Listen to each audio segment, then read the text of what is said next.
এবার বরযাত্রীদের খাবার দিতে দেরি করায় রেগে বিয়ের আসর থেকে উঠে পড়েন বর এবং বিয়ের সাজে অপেক্ষা করে থাকা কনেকে রেখে বিয়ে না করে ফিরে গেলেন পাত্র। তবে আবার বিয়ে করতে পুলিশের কাছে ছুটে গেলেন কনে। বিস্তারিত থাকছে ডেস্ক রিপোর্টে। বিয়েবাড়িতে কত বিচিত্র ঘটনাই না ঘটে। কথা কাটাকাটি থেকে শুরু করে অনেক জায়গাতে সংঘর্ষও বাধে। এবার বরযাত্রীদের খাবার দিতে দেরি করায় রেগে বিয়ের আসর থেকে উঠে পড়েন বর এবং বিয়ের সাজে অপেক্ষা করে থাকা কনেকে রেখে বিয়ে না করে ফিরে গেলেন পাত্র। তবে আবার বিয়ে করতে পুলিশের কাছে ছুটে গেলেন কনে।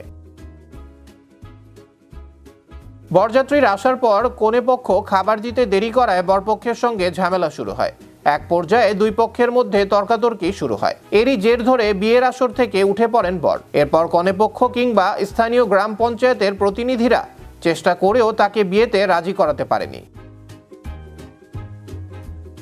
বরযাত্রীদের কেন খাবার দিতে দেরি হবে বারবার এই প্রশ্ন করে বিয়ে না করেই ফিরে যান পাত্র। শুধু তাই নয়, পাত্রের বাবা এতটাই রেগে যান যে কনের পরিবারকে খাবার রান্নার খরচ, বাইক এবং বিয়ে উপলক্ষে পাওয়া যাবতীয় উপহার ফিরিয়ে দেন। 7 মাস আগে মেহতাব নামের এক যুবকের সঙ্গে বিয়ে ঠিক হয় হামিদপুর গ্রামের তরুণীর।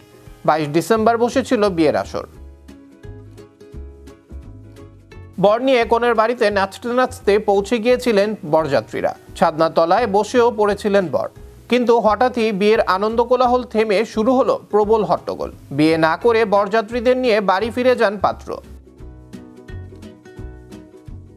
অন্যদিকে কনেপক্ষ ছুটে যায় পুলিশের কাছে। কনেপক্ষ খাবার দিতে দেরি করায় বরপক্ষের সঙ্গে ঝামেলা শুরু হয়।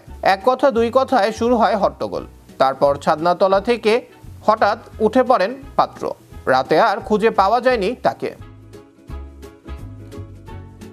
তারপরেই বর তার এক আত্মীয়কে বিয়ে করেন বলে জানা যায়। এই খবর শুনেই কনের পরিবার পুলিশের কাছে অভিযোগ জানাতে চলে যায়। স্থানীয় পুলিশ কোনো পদক্ষেপ না নিলে 24 ডিসেম্বর পুলিশ সুপারের দ্বারস্থ হন তারা। কনের পরিবার 7 লক্ষ টাকার আর্থিক ক্ষতির দাবি করেছে, যার মধ্যে বরের বাড়িতে পাঠানো যৌতুকের 1.5 লক্ষ টাকাও রয়েছে।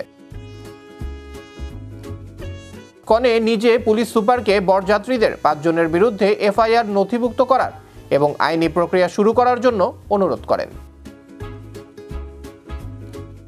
আবরার আহমেদ বাহি, বিশ্ব বাংলা 24 বিনোদন ডেস্ক।